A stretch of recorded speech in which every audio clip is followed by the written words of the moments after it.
شروع کرتا ہوں اللہ کے نام سے جو بڑے رحیم اور رحم کرنے والا ہے۔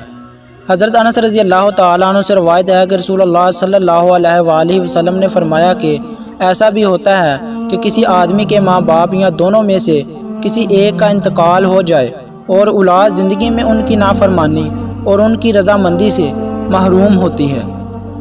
لیکن یہ اولاد ان کے انتقال کے بعد سچے دل سے ان کے لیے اللہ تعالیٰ سے خیر اور رحمت کی دعا اور مغفرت بخشش کی استدعا کرتی ہے اور اسی طرح اپنے قصور کی تلافی کرنا چاہتی ہے،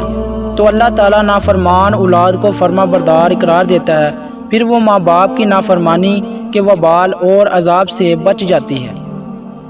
تشریح: جس طرح زندگی میں ماں باپ کی فرما برداری، خدمت اور ان کے ساتھ حسن سلوک کا اعلیٰ درجے کا عمل صالح ہے جو بڑے بڑے گناہوں کا کفارہ بن جاتا ہے، اسی طرح ان کے مرنے کے بعد ان کے لیے خاص اور الہات سے رحمت مغفرت کی دعا ایسا عمل ہے جو ایک طرف تو ماں باپ کے لیے قبر میں راحت سکون کا وسیلہ بنتا ہے اور دوسری طرف اس سے اولاد کے ان کے قصوروں کی تلافی ہو جاتی ہے۔ جو ماں باپ کی فرما برداری اور خدمت میں ان سے ہوئی ہو اور وہ خود اللہ تعالیٰ کی رحمت و عنایت کی مستحق ہو جاتی ہے۔ قرآن پاک میں اولاد کو خاص طور پر ہدایت فرمائی گئی ہے وہ اللہ تعالیٰ سے ماں باپ کے لیے رحمت اور مغفرت مانگا کریں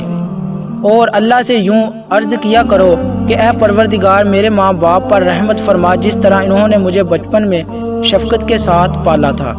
دوستو، اللہ پاک ہم سب کو ان حدیث پر عمل کرنے اور اپنی زندگی کو سنوارنے کی ہدایت عطا فرمائے۔ مزید اچھی ویڈیو دیکھنے کے لیے ہمارے یوٹیوب چینل کو سبسکرائب کریں اور بیل نوٹیفیکیشن کو آن کر دیں تاکہ ہر نئی ویڈیو آپ تک آسانی سے پہنچ سکے۔ Thanks for watching. اللہ حافظ۔